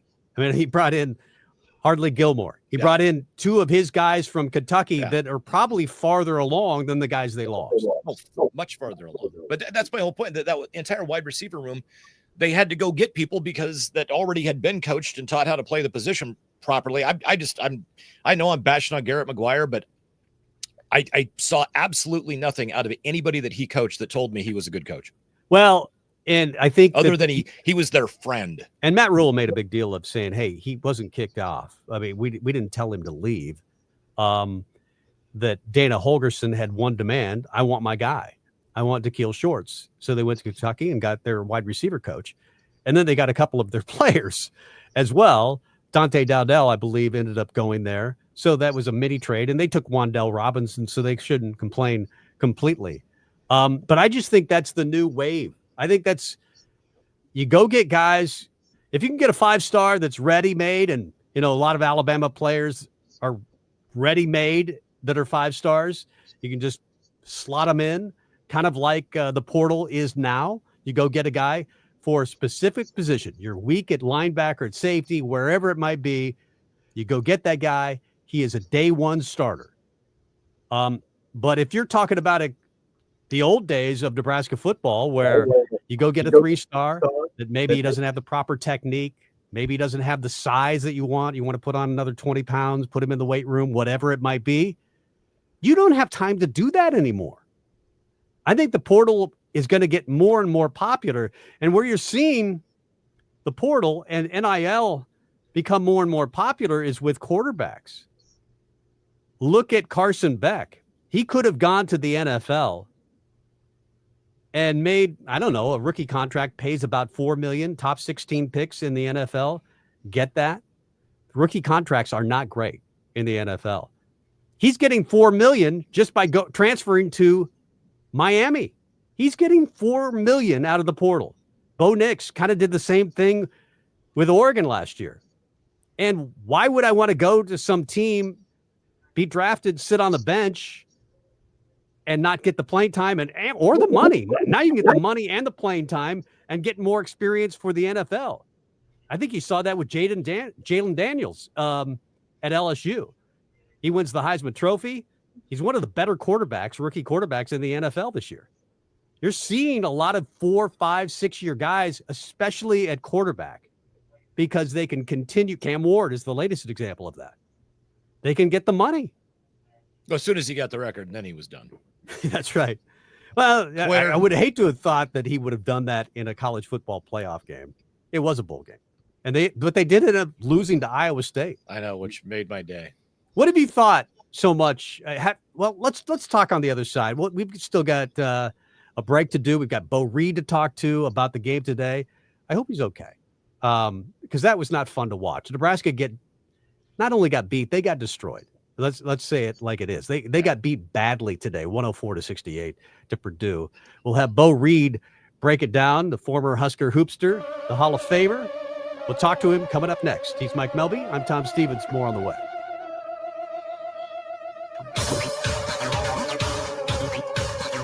If you're struggling with weight and frustrated with dieting each and every year, Mark Patrick Seminars can help. Join the over 500,000 people who have attended Mark Patrick Seminars with great weight loss results. Mark Patrick Seminars will be in Lincoln on Wednesday, January 22nd. After this hypnosis, I want to eat good food. Since August, I can honestly say I have not had one potato chip. It was life-changing for me. And I don't think about desserts like I used to. Bridget, how much have you lost now? I lost a total of 83 pounds. Holy cow. It's easy, it's fun, very relaxing, and very successful. And I would just say go for it. Early bird special only $49.99. Lose all the weight you want, 100% guaranteed. Wednesday, January 22nd at the Holiday Inn Lincoln Southwest in Lincoln. Weight loss seminar 5:30. Registration 5. Attend this program and find out how the power of hypnosis can help you achieve your weight loss goals. There's limited seating, so get there early. Learn more at markpatrickseminars.com. Childcare providers know that little kids are a big responsibility, and you work hard to do your best for the families who depend on you. But help may be available. If you own or work at a childcare program, you may be eligible for Nebraska's School Readiness Tax Credit. Find out if you or your program qualify, because in the work you do for our youngest kids, every dollar counts. Learn more at schoolreadiness.taxcredit.org. Brought to you by First 5 Nebraska and Nebraska Children and Families Foundation, and aired by the Nebraska Broadcasters Association and this station. Don't you wish your life came with a warning app? Stop. That dog does not want to be petted. Just a little heads up before something bad happens. Move your coffee cup away from your computer. Oh, no. So you can have more control. Stop. You're texting your boss by mistake. Well, life doesn't always give you time to change the outcome, but prediabetes does. With early diagnosis and a few healthy changes like managing your weight, getting active, stopping smoking, and eating healthier, you can stop prediabetes before it leads to type 2 diabetes. It's easy to learn your risk. Take the 1-minute test today at doihaveprediabetes.org. Warning, the cap is loose on that ketchup. Don't wait. You have the power to change the outcome. Visit doihaveprediabetes.org today. That's doihaveprediabetes.org. Brought to you by the Ad Council and its Prediabetes Awareness. Oh, you're good. Oh, you're good. Antibodies. We'll be on in like a minute. But the flu is dominating. Good news is the human we're protecting just got his flu shots. That means all of us antibodies have strong new gear that will help us fight and defend against the flu. We must win so that our human can stay healthy and protect the people he cares about most. Let's work as a team to defend against the flu. Gear up with a flu shot to help protect yourself and others and reduce your risk of being sick or hospitalized with the flu. Learn more at getmyflushot.org. Brought to you by the AMA, CDC, and the Ad Council.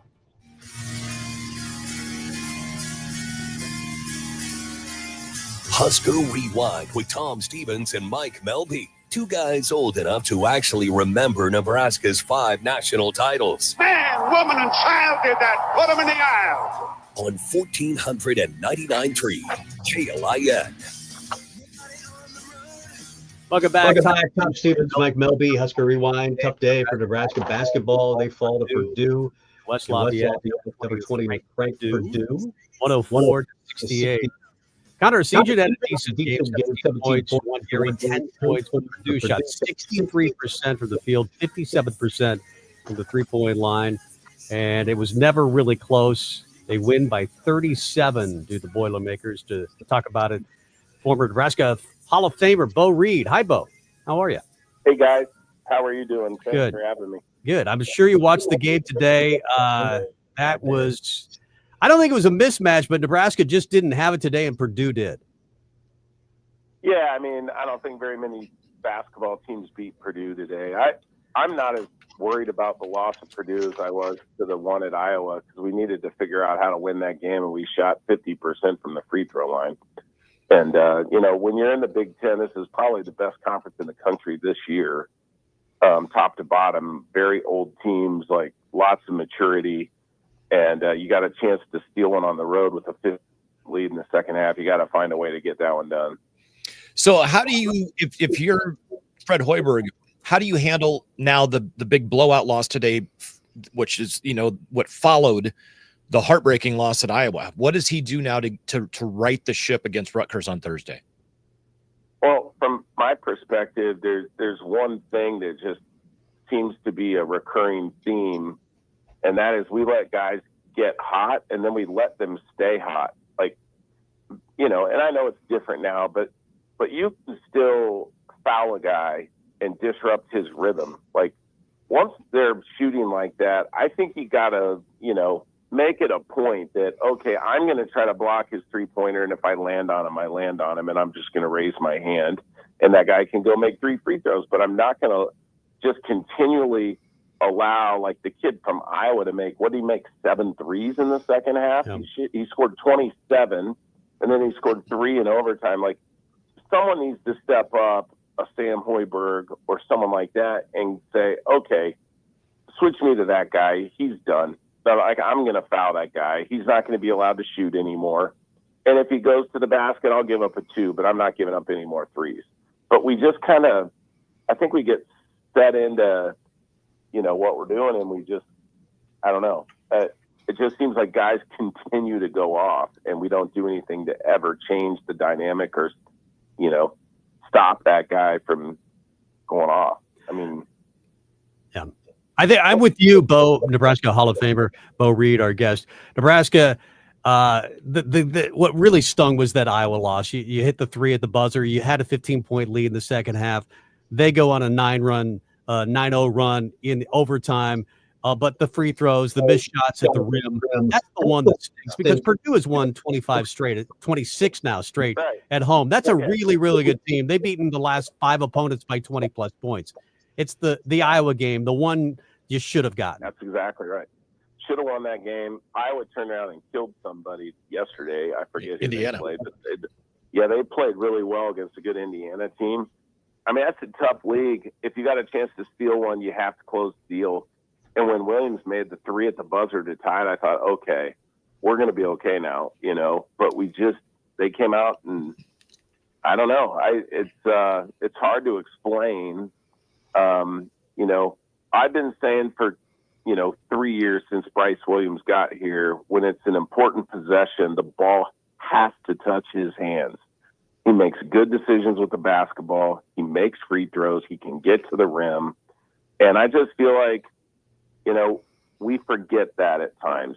He makes the 3 to send it into overtime. I don't think he touched the ball until maybe the 4th possession of overtime. By then we're down 7.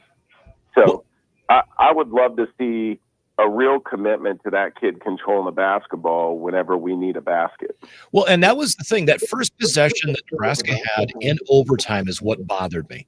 They looked discombobulated. They looked like 3 of the guys were trying to run this set and 2 of the guys were trying to do something different. There was miscommunication, and they ultimately turned the ball over. And I'm sitting there watching it on the couch, and my head just kind of dropped. I'm like, man, that was not what they needed, because if I would make some – they just made a basket. So, yeah, I thought the same exact thing, and I'm thinking, okay, we got the ball. Let's get the ball to number 3 and let him create, because he's such a good passer. He's got great court vision. If he gets to the rim, he either scores or he gets fouled, and then he makes his free throws 90% of the time. So it's like, I just want the ball to run through him. I've been saying it for years. He's the best player on our team. It's not close. And I just feel like he's our guy. He's all Big Ten caliber player. We have to have the ball in his hands on possessions that matter. And guys, possessions that matter aren't the last possession of the game. We had possessions that mattered today against Purdue 1 minute into the game. We're down 5-0 or 7-2 or 8 or 9-2. And it's like, get him the ball. Let's stop the run, and then let's dig in. Let's get back into the half court, and let's set our defense, and let's grind it out. Yeah, and we just settle for jumpers way too often. Yeah, he only took 8 shots. He was 2 of 8. He had 9 points. Bryce Williams is obviously that's the Michigan State game. Yeah, I mean, it's all over again. If that guy gets 8 shots, we get beat every time the Big Ten. I hate to tell you. Do you think he's an NBA player, Bryce Williams? I think he could be in the right situation. I just like his basketball game. He's very polished. He's smooth. There's times where I wish he was a lot more assertive, like today. I mean, well, the Iowa game at the beginning of overtime, you have to demand the basketball. You're the best player on the floor. Go get the ball. Tell the coach, I want the basketball. And I think sometimes he defers. And that if there's one thing that might prevent him from playing in that league, it's that willingness to kind of defer. I think he's got to be way more, aggressive about wanting the basketball.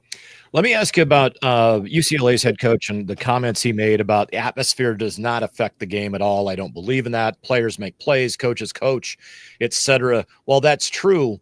As a player, can you tell me that an atmosphere does not affect your game at home and on the road?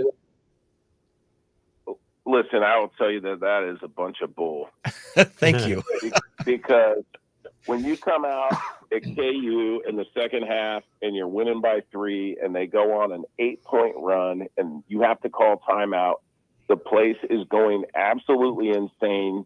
And I'm standing literally 3 feet from Danny Nee's mouth, and his mouth's moving, and I can't hear a word he's saying, and the whole freaking place is shaking. I don't care what anyone says. That gets in your head. When you come out of that timeout there in a 1-3-1 trap, every single guy 6'9" or bigger across that 1-3-1, and it feels like the court went from being 50 feet wide to 25 feet wide, and it's deafening in there. And if you're me, every time you touch the ball, there's 15,000 people yelling airbow. And it's like, it's intimidating, man. Like, I don't buy that guy for 1 second. I was walking to the bathroom that game behind the UCLA bench, and I heard some lady in our crowd yell, "Hey, coach, every player on your team hates you." It rang out clear as a bell, and I couldn't help it. I just started laughing as I was walking to the restroom. And a guy down on the end of the bench was a trainer or something. He just looks at me, and I looked at him and go, sorry, man. She isn't wrong. Yeah.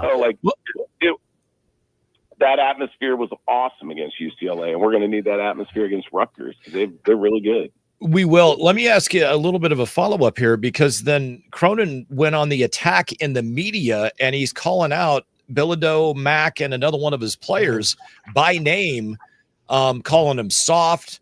Bilodeau gave up 12 points. Does that bother the player or not? For you? Yeah, it bothers you. It doesn't make the kid want to work hard for you, and we'll see that kid in the portal if he's not a senior. I mean, well, there's three of them. Yeah, I just think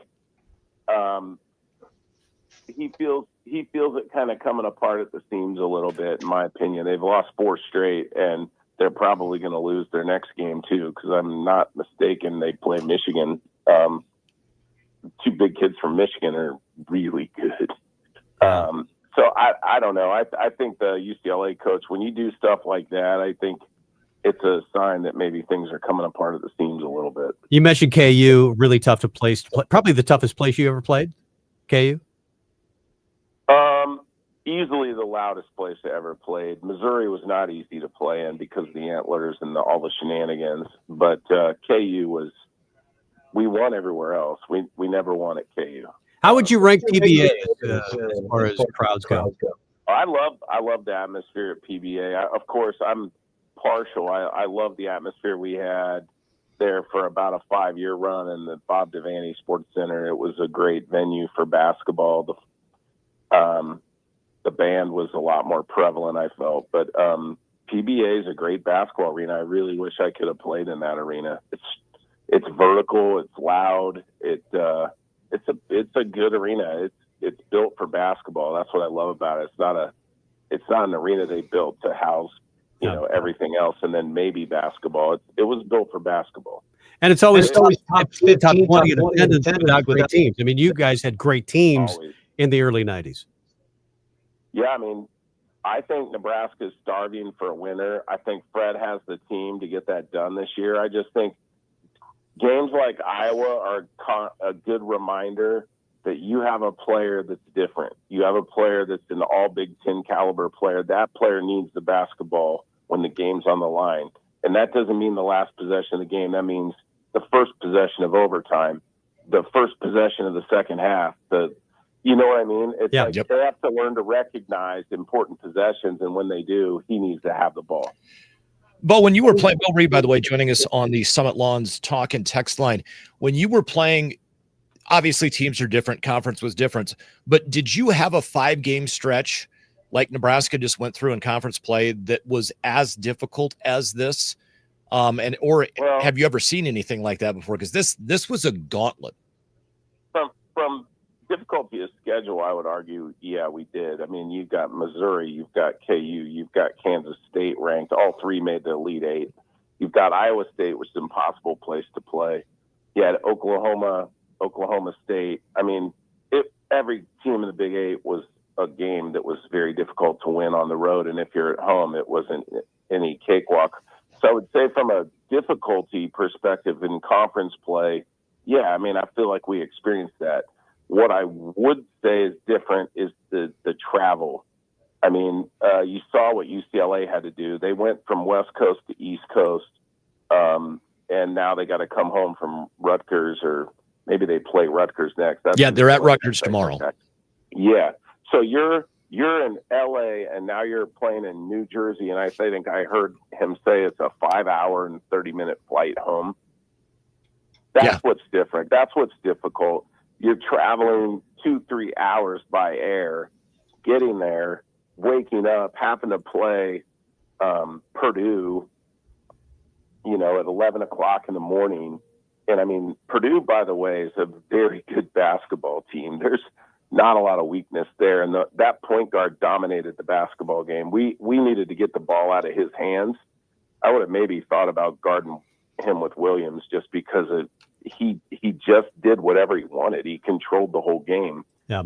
But that would be my answer to your question is, yeah, we played a schedule that difficult just because our conference was so good in basketball. we just never had the travel complexity that they have. I can't imagine that. And the fatigue that sets in traveling, west to east, the jet lag, it's a real thing. It's difficult. Nebraska Hall of Famer Bo Reed, our guest. You mentioned you kind of like this team. I think I do as well. It feels like that Hoiberg's kind of figured it out. His first 3 years, they were trying to go all offense and maybe more of the high school ranks and guys that were a little more traveled. This is an experienced team. You've got, guys that have experience. Ulyss has been around, Bryce Williams, Jawan Gary. They've just got guys that seem to fit together. Do you think, because we look at Rutgers and how talented they are, they've got 2 5-stars, but they're young. They're 8-8. It feels like he's found a way to build a team. Do you like the way he's building the team now? Fred figured out that the spread 5-out offenses of the Big 12 don't play in the Big 10 when you have a 6'10" power forward that gets 10 rebounds a night, blocks 3 shots, and gives up no layups. So we basically had to learn how to play in the Big 10, and I think Fred's adapted very well. The roster that he's built is a Big 10 roster, and I think he knows how to do it now, and I would expect us to be competitive every year from here on out. And I do like this team because, with the exception of the Iowa game, which was a complete anomaly, we make free throws when it matters. That's why we closed out UCLA when they made a run to cut it to 5. Raleigh made all his free throws. There was we got 2 or 3 guys that shoot way north of 80%. I mean, that's how you win basketball games in the Big 10. You rebound and you make free throws, and you don't beat yourself. And Fred's built a basketball team's built on defense. I love seeing Nate and the media timeout with 4 minutes left today in the first half say we have to win the next 4 minutes. Don't think about the entire thing. Let's just win the next 4 minutes. I mean, I like that mentality. Yeah. That's the mentality that it takes to win.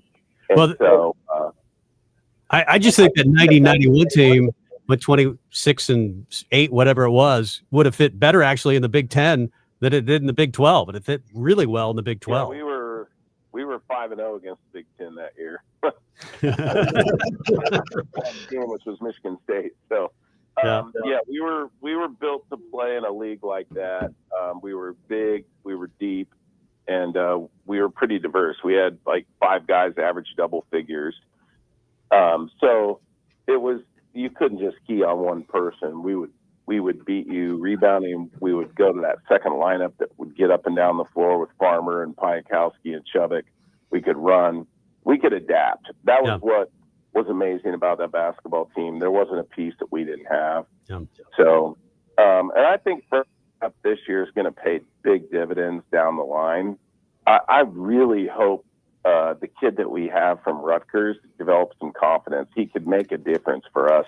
He just lost all his confidence somehow. But Gavin Griffiths, he could come off the bench and be a shooter. I mean, gosh, that kid could score in bunches if he just would get his confidence back. But he had a couple against Southern. That Southern game, threes. He scored 7 and 8 points in about 30 seconds, real quick. Yep. Couple threes, went to the basket, made a layup. I was like, okay, let's get that kid back in the mix. He's 6'7", 6'8". He's a 4-star.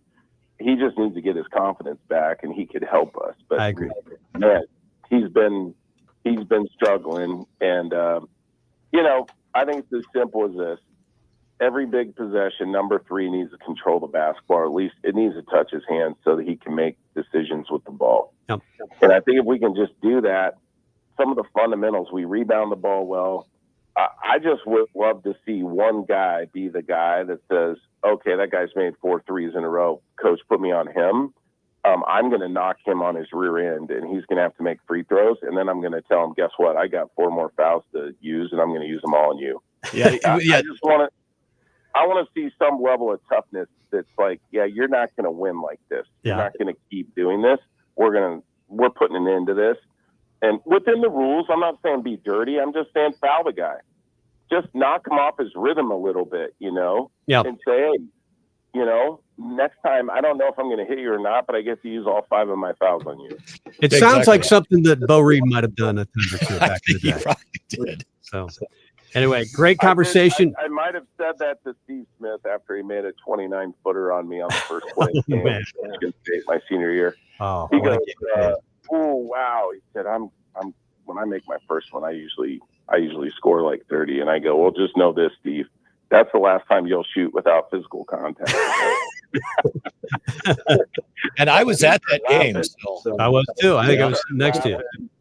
He loved it. He was like, "Oh my God, you're that guy, aren't you?" And I go, "Yeah, better believe it." And then when I made the 3-pointer to win, he came and gave me a fist bump. He was cool. Yep. But we do need that. I mean, Sam gives us a lot of that. He gives us that kid that doesn't care if he scores. He gives us that kid that does the little things well. But he needs to also be the kid that brings that toughness that says, "Oh yeah, no, I'll knock that guy down. I'll guard him." Yep. And we need that, because that's now 2 games in a row we've let people just shoot the lights out on us and we don't do anything about it. I agree. They're a gritty team, but they could use a few more Bo Reeds for sure. Bo, we appreciate the time. Yeah, thanks for having me tonight. I appreciate it. Right. Thanks, Ben. We'll have you back. Hopefully again soon. Hall of Famer, played on some of those great Danny Nee teams from 88 to 91 or 90. 91. 90-91. Yeah, that was the best team in Nebraska basketball history. It was so loaded. Yeah. Rich King, Tony Farmer alone, and then you add Bo Reed and Carl Hayes and all the intricacies of that team. They were so good. Yeah, his game from where I was you and I were not at the game because I don't know that we had met yet. I was at the game with the guy named, no, that was 1991. Yeah, this would have been 93, did we? Yeah, so. But I was sitting with a guy named Jim Knoll, and where we were at with where Bo Reed took the shot from was an absolute straight line from our vantage point through Bo to the basket. Yeah. And the whole way. And I yelled as soon as he shot, I go, "It's in, it's in, it's in." And as I'm yelling at Jim goes, "Don't jinx it." And then everybody goes nuts because it went in. So Steve Smith was on that team, obviously. Weren't they number 1 in the country at that time? Yes. They were number 1. Well, no, they were not. No, they were not number 1, because the last number 1 team Nebraska beat prior to Purdue last year we've had was this conversation Missouri. before. Yes. All right, let's get the break and round it out. Husker Rewind, Mike Melby, Tom Stevens. More after this. Holidays are a time for celebrations with loved ones. Enjoy the season safely with Let Friedman Drive. Hi, I'm Dan Friedman. Our Let Friedman Drive program ensures you have a safe ride home after your celebrations during this holiday season. Visit our website for more details and how to get your free and safe ride home December 15th to the 31st. From that standpoint of Friedman Law Offices, ensuring safe holidays for Lincoln. My sophomore year in high school, nobody got on a heater, and I had to go. Seminars and lose the weight or stop smoking, guaranteed. Early bird special only $49.99. Weight loss seminar Wednesday, January 22nd at the Holiday Inn Lincoln Southwest. Weight loss seminar. They're a great team, but they don't. Sign up at markpatrickseminars.com. May 15, 9 a.m. 2 women quietly waiting at the doctor's office. Woman 1 says, "Cold day, huh?" Woman 2, right? "What's that?" Woman 1, "Kind of cold Tom Izzo day." would tell you to do that. Woman 2, "Yeah, I don't know if wasn't Hoiberg would say expecting that. Maybe he would. Woman I think 1, he's got some grit "What is it, underneath. 47 degrees?" Woman 2, "No, more like 45." Woman 1, yeah, makes sense. At least it's not raining. Woman 2, "That would be sad." Woman 1, "So sad." Woman 2, "The weather." Woman 1, "Crazy." Please don't waste your small talk.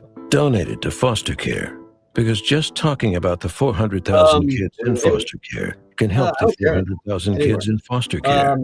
Learn more at donateyoursmalltalk.org. Brought to you by Foster More. Have we approached Small this? businesses are the heart of America. Like you, these entrepreneurs started out with a dream and the drive to build a better life. Well, the If you cycle have a has gone small along. business idea to grow or a challenge to face, championship since 2014. you don't have to go it alone.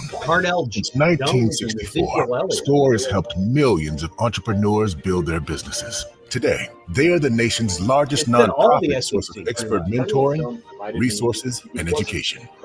Whether you're starting out, building back, or have worked at it for years, Yeah. SCORE will match you with specialized mentors. He wasn't very good. No, Our he really thousands wasn't. of volunteers provide the guidance and connections you need. And that was Urban. Free. Urban just putting guys Your in success is the right waiting. position. SCORE This team ready is to way help. more talented than that. Find a mentor today Did a at good job. score.org. You can send in your thoughts anytime to the KLIN team with the Summit Lawns Talk and Text line at 402-479-1400. Summit Lawns. Never shovel your driveway again. Your snow made easy. You want to take it back? Husker Rewind with Tom Stevens and Mike Melby with a combined 60-plus years of broadcasting experience. Huh, I guess that means they're really old. They're going to make him do this till he's 90. Here's Tom Stevens and Mike Melby on 1499.3 KLIN. Good early evening, late afternoon. My name is Mike Melby. That is Tom Stevens across the way. Packers lose. Packers lose. Packers lose. Happy about that. Hey, Tom, have you seen the score of the Philadelphia Packers game? What was the score? 22-10. So, yeah, you're happy. Very good. So the college football playoff, for those that do not know, went to 12 teams this year. And there were at least 3 SEC teams that were crying. Do you think it was a success overall? Would you call the college football playoff, 12-team playoff, a success? Because of the quarterfinal or the semifinal games, and to some extent the quarterfinal games. I do think it was. Some say it wasn't because of teams like Indiana and SMU and Boise State. Here's what I got to say. It was a 12-team playoff, and 3 SEC teams cried and cried and cried, and their fan bases cried and cried and cried, and ESPN cried and cried and cried.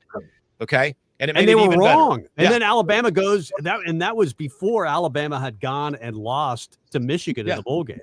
So, but here's the deal: none of those 3 teams that were crying would have done any better. They weren't as good as the teams that were there that got beat. Okay. Yeah. And at the same time, the 12-team playoff to me is 4 teams too many, because the 5, the 6, the 7, and the 8 seed are your final 4. That's the best part to me. The 1, the 2, the 3, and the 4. Sorry. Yeah. How'd that bye work out for you? Well, and I guess some would argue that they don't like the college football playoff because it makes the regular season less important. Yeah. Sorry, Ohio State, you lost to Oregon. Sorry, you lost to Michigan. You shouldn't even be in. And yet they're the best team in college football. Yeah. That would be their argument. I like it. We don't make that argument when it comes to the NCAA tournament.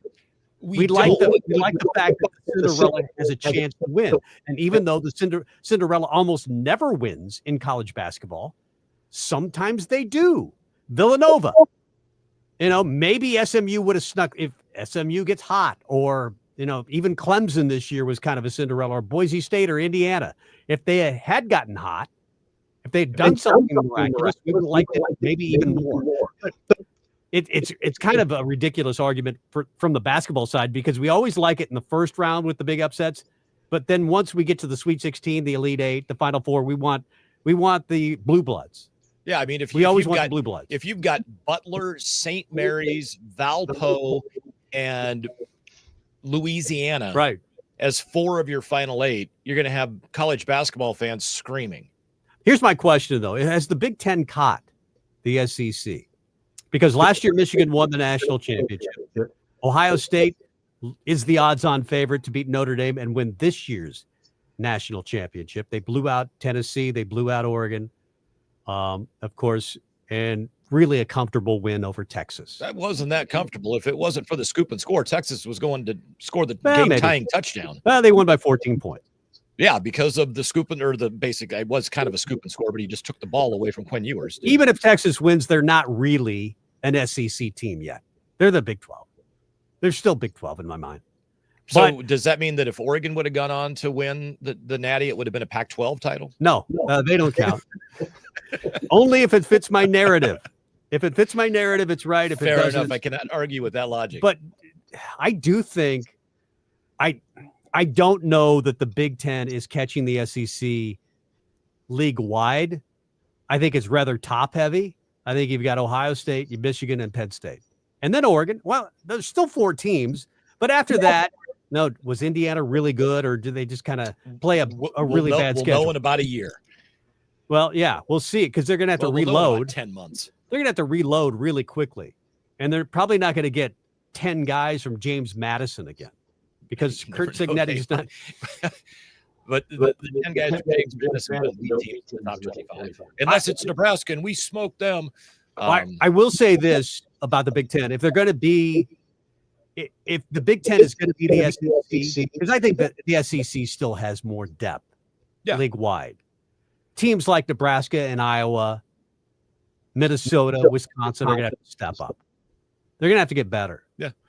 But from the standpoint of, who's holding the trophy, you had to run a SEC. And if Ohio State winds up bringing home the trophy again, or bringing it home this year, then, the last 2 are Big Ten. So maybe the Big Ten does go on a run. SEC is going to argue we're still going to have more draft picks, et cetera, et cetera. Maybe they will. Maybe they won't. I mean, Michigan had a ton last year. Ohio State does every year. Yeah, but my point is that you've got Florida, Auburn, even a bad Florida team is going to send 4 or 5, 6 guys to the NFL. I agree. So from that standpoint, I get it. But who has the trophies the last 2 years? Yeah, and before that, though, there wasn't a Big Ten trophy until a decade. I think it was 2014. Yeah, Cardell Jones, Ezekiel Elliott. Yep. I would love to see the Big Ten make a run. I mean, if they could go, like to see Nebraska make a run. Yeah, not a run of national titles, because I think that's a bit of far-fetched. Dylan Raiola promised it 12 next year. He kind of did. He also guaranteed a win against. Who did he guarantee a win against? Oh, actually, he guaranteed a win in the bowl game. You could, I mean, when he makes that argument outside the Indiana game, Nebraska played everybody close. Yeah. They should have beaten Ohio State this year, and that's the team that is about to win the national championship. Their worst game was against I think, still a mediocre team. I don't know what happened when they played Indiana. I don't know what happened that day. They look terrible. But you can't tell me. A lot of days I look at them and I think, well, they should have won the Iowa game. They should have won the Ohio State game. They probably could have won the USC game. They easily could have won 8, 9. I mean, no, they should not have lost to UCLA. No. So realistically, they should have won 9 games, but they didn't. What I'm found saying ways is to lose. They win all those games. Are they in the 12-team playoff? Probably still not. If they were 9-3, no. 10-2, quite possibly. Yeah, maybe. That Indiana game would have looked bad on the resume for the college football committee. Would have looked really, really bad. Fun show. Bo Reed was great. We got to have him back. Yeah. I love hearing those stories about the 90 Husker teams, the 90-91 team, the best team of all time. Here's what I'm going to throw out is you and I have done our own little podcast on occasion.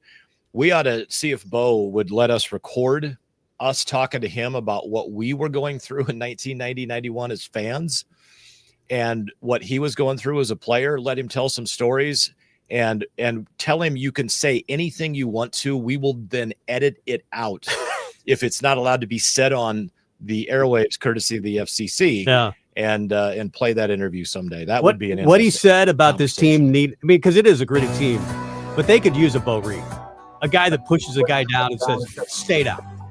To an extent, they have it with Juwan Gary, but Gary's just more polished and athletic than Bo was. But he's the size you need to deliver that message. He talked about Sam Hoiberg as that guy, but Sam Hoiberg is also not 6'2", 220. No, he's not. And I like also what he said about Bryce needs to command the ball in big situations. He's the best player, and I think he's possibly an NBA player and an all-league player. Yeah, might very well be. We're going to leave. We'll be back next week. 5 to 7, Husker Rewind every Sunday from 5 to 7. Mike Melby, Tom Stevens. See you later. Bye-bye. See you.